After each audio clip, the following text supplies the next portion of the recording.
Susie, in your opinion, if you had to choose just one, what is the single greatest wildlife experience on Earth? Just one. It's hard to choose one because there's so many amazing ones, but I would say mountain gorillas. It's a pretty hands down number one, like by far. It's magical. It's so magical that I've had clients like reduced to tears. I've been reduced to tears at times. There's something about sitting with, they're so habituated to people. And of course, it's been going on a long time since Diane Fossey, right? So the level of habituation is off the charts. They just literally don't even register that you're there, and they live out their lives around you, these massive, very gentle, very beautiful creatures. There's just something about being in their element and sitting with them and watching them just be gorillas that is truly just it's like a borderline spiritual experience. And to be able to be that close with these animals that could very easily hurt you, and having them just be peaceful, sometimes curious, it is really a true, true privilege to be able to do that. It sounds epic. Yeah, it's What really good. is the likelihood then of actually seeing a mountain gorilla during a trek? And given the likelihood, like Yeah. how many treks is a good idea to sort of do in your trip? Yeah. I mean, when I first started going, it was, you know, the odds were, I would say maybe like 60-40, 60% that you would see them. It's now virtually almost 100. And the reason for that is because they're monitored by rangers, armed rangers, to make sure that they're protected. And they know where they are at all times. So it's very, very rare for you to not be able to reach the gorilla group that you're supposed to see. Um, so it is close to 100%, which is pretty awesome. Um, and even though it's close to 100% that you're gonna see gorillas, I still recommend more than one trek because every family group is different. You might have a group that has, a ton of tiny little babies. Some groups are 30 members. Some other groups might be just, 7 or 8 smaller groups. You can get a group that has 3 silverbacks versus one. So it's, group with newborn baby. Like there's all, it's always very, very different. And then the other thing is too, every trek is different. Every experience is really different. Sometimes you might see them when they're resting and grooming each other. And then your next trek might be, the babies are playing and boisterous and, swinging in the vines and having a rowdy time. So it is so, so different. And the weather can be very different too. So, you might go and it's sunny, and then the next day you go and it's a downpour. So it's always good to have more than one. I'm always like the more the merrier, but that doesn't always work for people. But I would say, 3 treks is a good thing to shoot for. And then that gives you a lot of diversity in terms of the groups that you're going to be seeing. And also the habitat too, because there's some gorillas that live in the bamboo and there's others that will spend a lot of time in more open areas. So it is very, I've done a lot of treks, and every trek is just completely different. How many have you done? I've done 49. Yeah. Well, For like over like a, 20-year period. So I know the gorilla trekking experience well, and also places to stay and stuff like that. So yeah, I've been very privileged to have so many treks. obviously it's trekking and it's in jungle. So like Yeah. what level of fitness do you need to do a trek? And how long does a trek actually take last? Yeah, yeah. I get asked a lot because I think people are intimidated. They're like, oh, how fit do you have to be? And honestly, it is a lot easier than most people think. The vast majority of people who are just have like a minimum basic level of fitness, if you can do a hike, you can do this.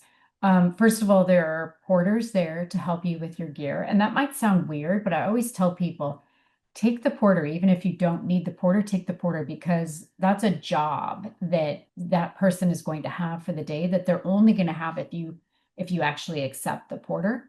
So even if you can carry your own bag, it's awesome to give someone a job.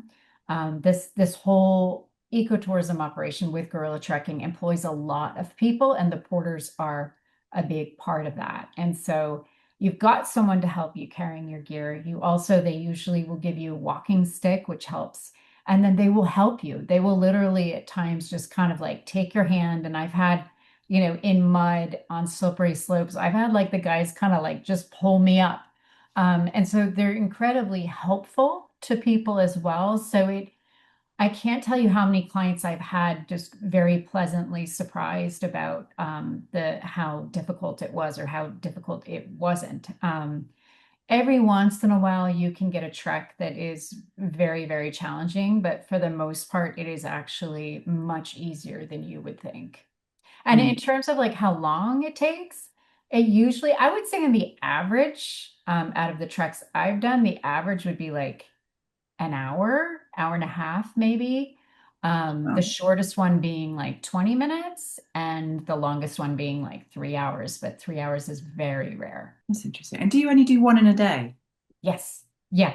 One in a day, and it is tightly controlled. And the craziest thing about it is that so you're only allowed to have an hour with the gorillas. And you go into that and you think, oh, an hour is like nothing. But actually, it's amazing what you see in an hour, and it feels pretty substantial because the experience is so big. I'm not saying I wouldn't like to spend all day with the gorillas. I think any wildlife lover would like to spend all day, but you don't go out of it feeling like, God, I really didn't have enough time. Most people come out of it feeling very fulfilled and very rewarded, and you don't feel, like you should have had more time. Sometimes you want more time, but honestly, the hour I would say is very sufficient. And that limit is there for a good reason. It's just to make sure the gorillas don't have too much human interference in their lives. So just to keep the majority of their day to have, yeah, the trackers and the rangers keep track of them, but they do that from a distance. So it's that the majority of their day isn't around people. So if someone goes to see gorillas, Yeah. is there sort of like other stuff to do nearby, like other wildlife they can go and see? So they're not, because I imagine most people don't want to go to Africa just to see gorillas. Yeah, yeah, don't know, definitely not. No, there's lots of other stuff to do.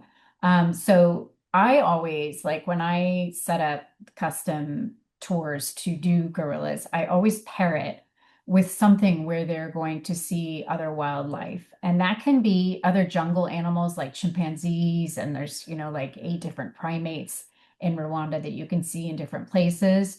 But also there's plains animals. People don't think of these places as places where you can also see lions and leopard and giraffes and elephants, but there are places in nearby where you can combine it with the two.